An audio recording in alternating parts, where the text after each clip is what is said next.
Prepare for an extraordinary adventure back in time as we unveil the mysteries of ancient Egypt. This journey through time will take us to the very heart of this enigmatic civilization, where we'll witness dramatic scenes that will leave us in awe. Join us as we uncover the secrets of ancient Egypt. The year is 2700 BC, and the Nile River is bustling with activity. In the distance, we can see the massive construction site where the Great Pyramid of Giza is slowly taking shape. But our attention is drawn to something else. A large group of people gathered around a raised platform. They are all staring intently at a man lying on the platform, his body covered in intricate tattoos. This is no ordinary man. He is Imhotep, the royal architect and the mastermind behind many of Egypt's greatest architectural achievements, including the first pyramid ever built. Suddenly, a man rushes onto the platform and announces that Imhotep is alive. The crowd erupts into cheers and disbelief. You see, Imhotep wasn't just any man. He was a legendary figure who had been entombed for over 300 years. And now he is rising from the dead to share his wisdom with the world. The crowd parts as Imhotep rises, his eyes twinkling with mischief. He leans down and whispers something into the ear of the man who announced his resurrection. Then, to everyone's surprise, he disappears. The man who announced Imhotep's return looks around in confusion, unsure of what to do next. Our story takes a turn when Imhotep reappears, but this time in the bustling city of Memphis. He is standing before a group of young architects eager to learn from the master. As he begins to speak, we realize that Imhotep isn't the benevolent teacher we thought he was. Instead, he is a tricksy spirit, playing games with the mortals who thought they had discovered his tomb. One of the architects steps forward and asks how he can prove that he is the legendary Imhotep. Intrigued, Imhotep challenges him to bring him a piece of wood from the sacred sycamore tree. Known for its healing properties, the sycamore tree holds great religious significance in Egyptian culture. The architect hesitates, knowing that stealing from a sacred temple would be a serious offense.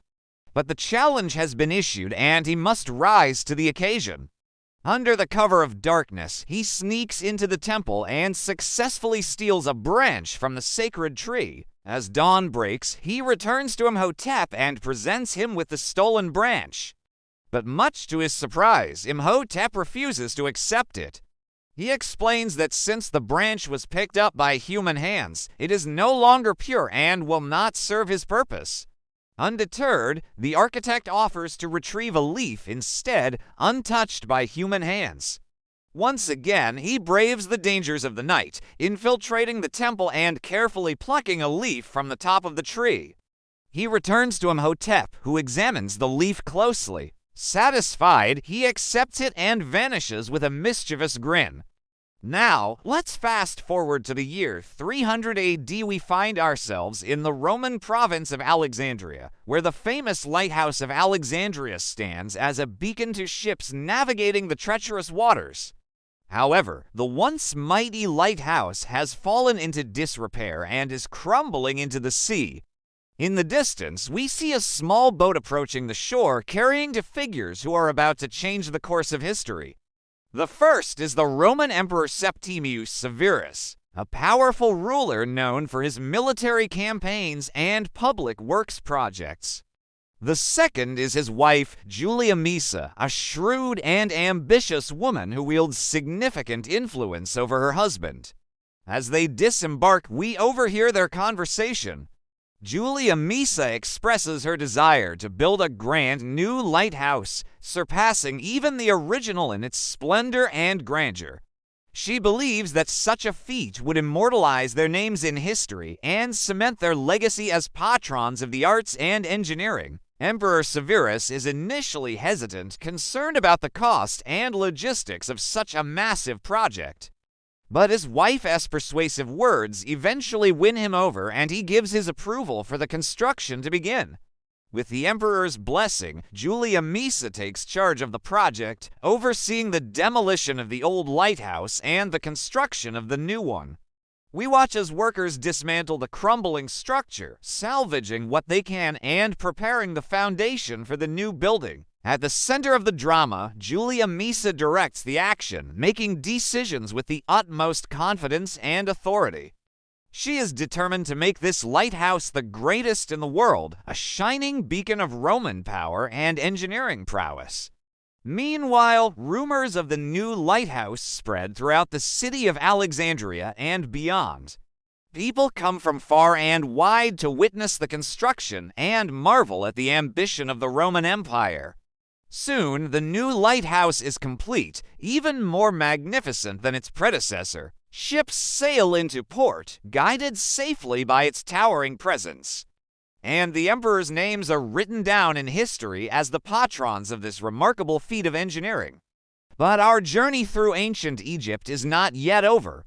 There are more dramatic scenes waiting to be uncovered. Now let's travel back in time to 1480 BC. We find ourselves in the bustling city of Thebes, where the streets are alive with activity. Merchants hawk their wares, children play in the street, and the sound of hammers rings out as craftsmen work at their trades. It's a typical day in this thriving metropolis until suddenly everything changes. A messenger arrives, bearing a message from the pharaoh that sends a chill down everyone's spine.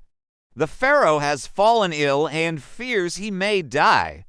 He summons the most skilled physician in all of Egypt, a wise and experienced healer named Sinu. Upon hearing the news, Sinu wastes no time in preparing for his journey. He gathers his medical supplies, bids farewell to his family, and sets out for the capital.